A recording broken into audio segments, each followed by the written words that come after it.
Okay, thank you.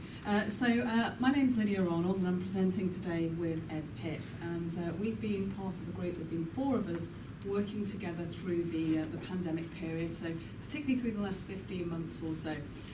Really to focus on thinking about, really segueing nicely from the last question there actually, about how we affect change in assessment.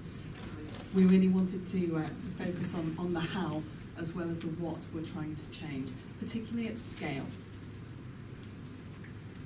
So we wanted to really pull together the lessons that we could learn. 4 of us were in different job roles where we were really trying to affect change, manage change. We were working in practice, but we were also working in a policy space. So we wanted to use those 4 different experiences across 4 very different universities. We've got Russell Group, Guild AHE, we've got small and large, specialist and general. So we've got really different backgrounds there that we were trying to really reflect. Sorry, I need to go higher.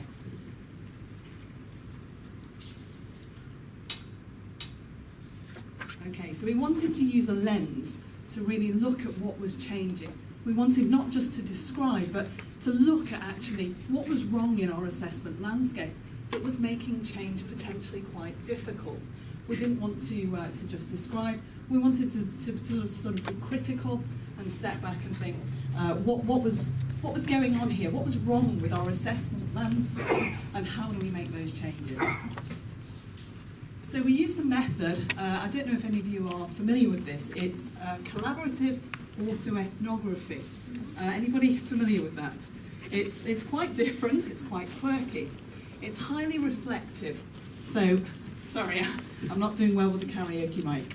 It's quite reflective, and it's a method that uses your own experiences to really try and think through what's going on. It's systematic. You're looking back. You're writing narratives. We're collecting off our experiences.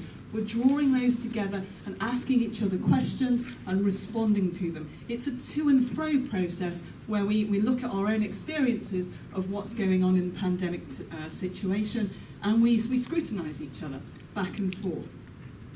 We went through a sense-making process of this. It wasn't just a case of telling our stories to each other. We really did ask those critical questions. We did that in a written way and also very much in a verbal way too.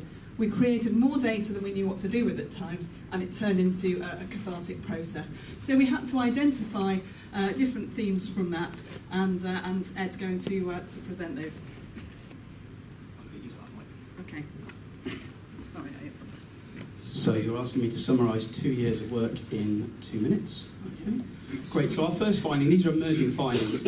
So we found a significant level of resistance and struggle from staff, particularly around exams. So think about things like academic integrity, academic practice, and also how do we test things like recall in an open environment.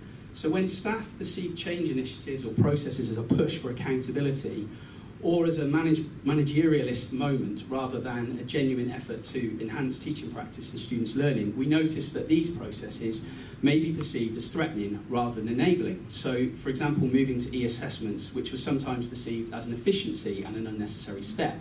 So quality assurance processes appear to play a substantive role in the interface between staff wanting to find practical solutions and the rules and regulations of quality management was sometimes problematic and gave rise to different responses that were on the regs or sometimes on the edge of the regs. Our second finding was around the experiences of the frustration that everyone probably felt in terms of the assessment journey not changing. So it might be changed at a modular level and did not think about the bigger picture. So we basically had tunnel vision. But maybe we had a little bit about that before, and I think that's come through in some of the talks that we've had this week. So student assessment load is a particular feature of our research findings, and at the moment of lockdown, in the first instance in March 2020, many had huge amounts of assessments still to complete, so we had this bunching effect. And they had little track record of understanding where they were at that particular time. So we felt like a programmatic assessment required a strategic, collaborative and planned approach by programme teams to carefully consider how the elements that comprise the student assessment experience come together and are structured to help support students' learning and attainment. And the final area is the idea about is what we are doing just fine. So there were conflicting agendas and priorities that meant some people were defensive, but ultimately things had to be done. We had to do something because of the situation. But that's not a sustainable way for us to operate. So permanent conflict and resistance is not good for anyone. So we learn to work with and appreciate the academic critical voice. So things like routines, norms and values were upset. Feelings of anxiety and vulnerability were obviously created. And sometimes a workload tension between staff workload and student well-being was apparent. So we thought about flexible deadlines, and they were tough on staff but helpful to students, but we have to find a way to work through this at scale. So what we're thinking about is fostering these attentive relationships with and between colleagues, so that we talk about authentic professional, personal development and compassionate leadership in a time of change. Dave, in his keynote, told us that the door is ajar, and how can we go through it? Well, compassionately, with respect for our colleagues undertaking change and with an understanding of the tensions inherent in the assessment and operational realities is something that we would put forward as we move through in this post-pandemic era.